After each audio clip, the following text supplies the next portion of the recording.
Thank you for introducing me. I am Shuhei Tsuchida from Kobe University. Today, I would like to talk about augmented performance. Firstly, I introduce myself briefly. I am a member of Tsukamoto Terada Laboratory in Kobe University. I work as a research assistant professor. My research area is human-computer interaction, especially focusing on entertainment, computing, and dance information processing. But why dance? Because I myself have been dancing since junior high school, I am not only a researcher, but also have an aspect of a performer. I have many performance experiences on a variety of stages. For example, I had the experience of dancing on stage in an offline academic conference. So it was quite fun, and I'd like to experience it again. So I hope COVID-19 will end soon. Anyway, with these experiences and performances, and I built large dance video datasets in my previous job, I think some of the researchers participating in NICOGRAPH International may be interested in this. So let me show you a little of it. This is a database of street dance videos, and we also provide musical pieces that clear of copyright problems. This database features multiple genres, dancers, and cameras. It consists of 13,940 videos and 60 musical pieces.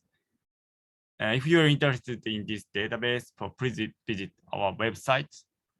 I think, for example, since this database has so many dance videos, it may be possible to create some artworks by utilizing these videos or some deep learning techniques. This is how I have been focusing on dancing in my personal and work life. So as you can see from my self-introduction, I'm very interested in performance, especially dancing. I have been working on augmenting the performance as my research so far. So when I think of the research that primarily focuses on this augmented performance, this research process can be divided into the following three major steps. These research processes are design and implementation, performance, and analysis and evaluation. Of course, it could be divided into more detailed categories, but I think these are the three major ones. In the past, my projects aimed at augmenting performance have mainly proceeded in a clockwise or counterclockwise direction. I would like to introduce each of these two ways today, explain how I made each into a research paper, and give a brief overview. Firstly, let me show you a study that began with a performance.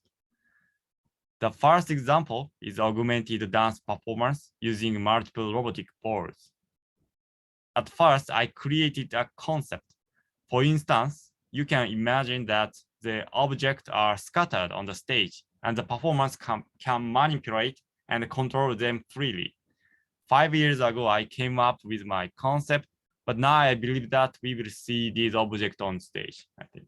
I started creating a performance based on the concept like this. So at first, I only had an image in my head of what this performance would look like. So I first tried to visualize it using Sphero. Sphero is a robotic ball. I tried to make a concept video of what I imagined. And by showing the concept video, I tried to get the research budget. And actually, I got it. Then with that research budget, I created robotic balls with LED like this.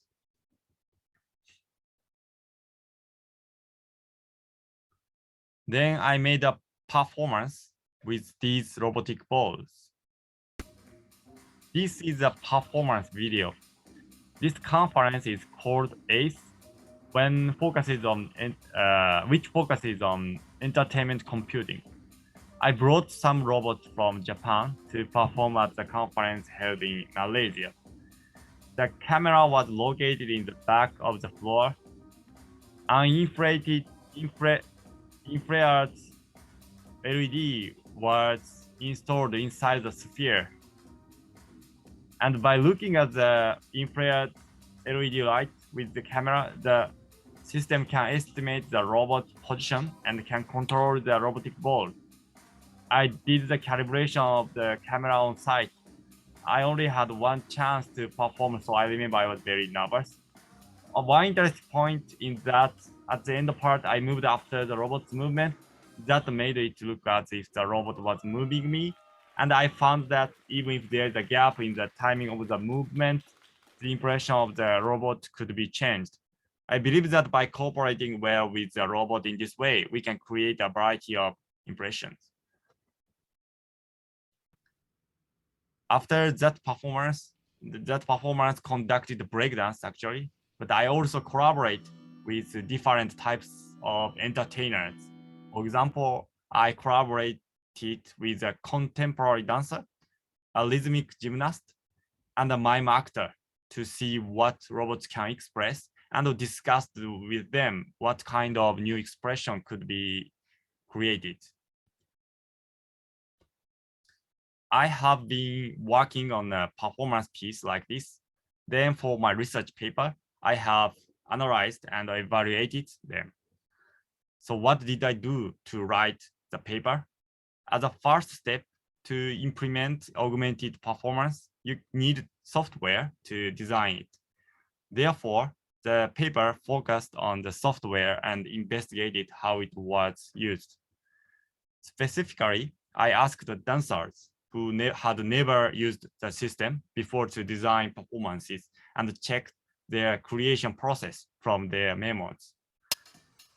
The results were created by all dancers. With all dancers, you can see that the system is running without any problems. We do not have so much time to watch all the videos, so I made it fast forward. Yeah, like this. Anyway, after that, I asked the dancer to write down their intentions when they created the performance with these robotic balls. And checking for dancers' memos, I found some words are the same in their expressions. For example, the expression enter space can be assigned to many robots. So dancers might use many movements associated with the word enter space in the future. Therefore, I suggested that we could add more expression words that can be used to generate robot movements automatically. For example, the library could be used in the future. So based on this discussion, I wrote the research paper. This is how I conducted my first study. The study was conducted in a clockwise direction. However, there were some issues that I noticed while conducting the study in a clockwise direction. So I turned the study in the opposite direction. After making the robot, I analyzed it. Let me show you another piece of research. My previous research study involved a number of performances using robotic balls. In these performances, the robotic balls actually rolled in the direction of travel. However, these performances also have some problems. For example, it is hard to change the acceleration of a rolling robot because its center of gravity moves. Additionally, these robots have difficulty self-positioning. Therefore, the robot cannot move quickly like a dancer. To solve this problem, I created a new robot like this. So the robot may appear to be rolling, but it's actually a flickering LED. This robot was actually powered by a ground-based motor. Combining these elements, we created a robot that moves stably while maintaining the expression of a sphere. For the next step, I explained how the evaluation was conducted. A few experimental items were set up. So I investigated the rotational speed of the light and the robot's movement. 12 participants watched the lighting effects. I asked the participants to look at these lighting effects from a few meters away, and then the participants summarized how they felt when looking at this from a few meters away and seeing if it looked like it was rolling or not. I found that 11 out of 12 participants were able to perceive the optical illusion of rolling.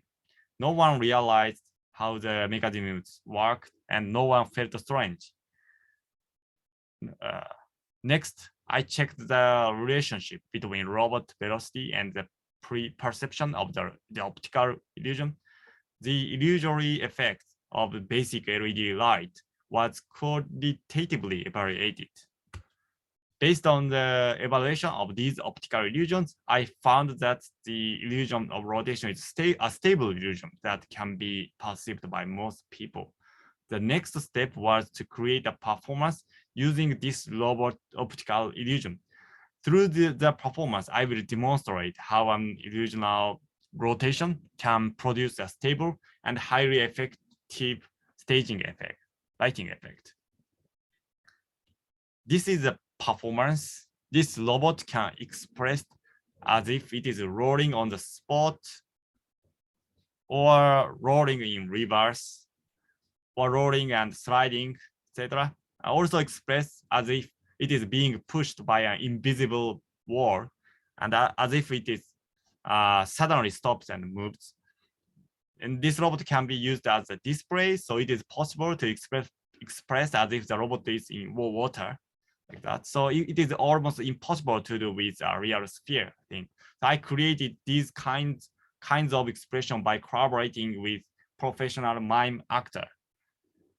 Furthermore, if we freely use such realistic rotations, for example, we can create the illusion of a changing environment, such as a floor condition, or a sudden change in robot's directions can create the illusion of wind blowing. These things are verification of the effect of light on the performance, and the kind of augmented performance I described earlier was summarized in my paper. And then I designed and implemented it again. So I tried to make something a little bigger one. For example, in this way, I aim to make a cycle that goes well round and round, like the previous slides cycle. Is that cycle? Summary, then which direction should we take? So personally, I would say that if the purpose is to write a paper, the best way is to examine and evaluate the system first, and then to implement the performance as a means of testing the concept. On the other hand, there is also the method of incorporating performance in the real world into a paper. So it may depend on the collaborator. In my case, I believe it will be important to evaluate qualitatively, if possible, the impression the performance makes, and to verify the system's overall effectiveness. I will also explain how performers use the system and how it can contribute to the overall entertainment experience. Furthermore, I think that it would be a good way to observe how performers and audiences react when the system is actually implemented, so that we can summarize the general points that can be made. The barrier to performance is that we only have one chance to perform. So it is extremely difficult to build a very stable system to that level. And if we do that, we will not be able to submit a paper quickly. Moreover, if we demand too much in terms of performance quality, it also takes too much time. So we cannot submit a paper. Additionally, if we fail to communicate well with the performers, we may not be able to get them to use the system. So we need to be careful of that. So that's all my presentation. I hope this presentation will be helpful to someone's research. So thank you for listening.